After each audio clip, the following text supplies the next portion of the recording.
પૂરગ્રસ્ત વિસ્તારોમાં સહાય કામગીરી કરશે ભાજપ। જી હા, પૂરગ્રસ્ત વિસ્તારમાં સહાય કીટ આપવામાં આવશે। પૂરથી પ્રભાવિત લોકો માટે 15,000 કીટ તૈયાર કરવાની કામગીરી આજે 3500 કીટ ઉમરગામ નવસારીમાં રવાના કરવામાં આવશે। વિદ્યાર્થીઓ માટે પણ ખાસ કીટ તૈયાર કરવામાં આવી છે તેવું પ્રશાંત કુરાટે કહ્યું। તો આ જો પૂરગ્રસ્ત વિસ્તારમાં પ્રભાવિત લોકો સુધી રાહત અને સહાય પહોંચાડવા માટે સરકાર કટિબદ્ધ છે। તેવામાં હવે બીજેપી કઈ રીતે પૂરગ્રસ્ત વિસ્તારમાં સહાય કીટ પહોંચાડવા માટેના પ્રયત્નો કરી રહી છે। 3500 જેટલી કીટ તૈયાર કરવામાં આવી છે।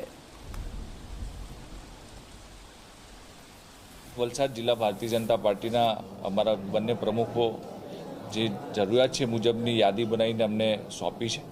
સાથે સાથે સુરત મહાનગરની અંદર કુલ મળીને 15,000 કાચો સીધો એટલે કે રાશન કીટ એક તૈયાર કરવામાં આવી છે, જેની અંદર રસોડાની જે જીવન જરૂરિયાત વસ્તુ છે એ કુલ મળીને 15 કિલોની કીટ બનાવી છે। કીટ આજે 3500 કીટ તૈયાર થઈ ગઈ છે। ત્વરિત વલસાડની અંદર 2500 કીટ અહીંથી માન્ય પ્રદેશ અધ્યક્ષજીએ જે કાર્યકર્તાઓ દિવસ રાત મહેનત કરીને કીટ તૈયાર કરી રહ્યા છે, કીટ આજે મોકલવામાં આવનાર છે।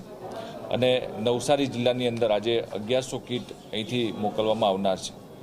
ઘણી જગ્યા પર તાલપત્રીની જરૂરિયાત છે, ઘણી જગ્યા પર ધાબળાઓ અને સાથે કપડાની પણ જરૂરિયાત છે।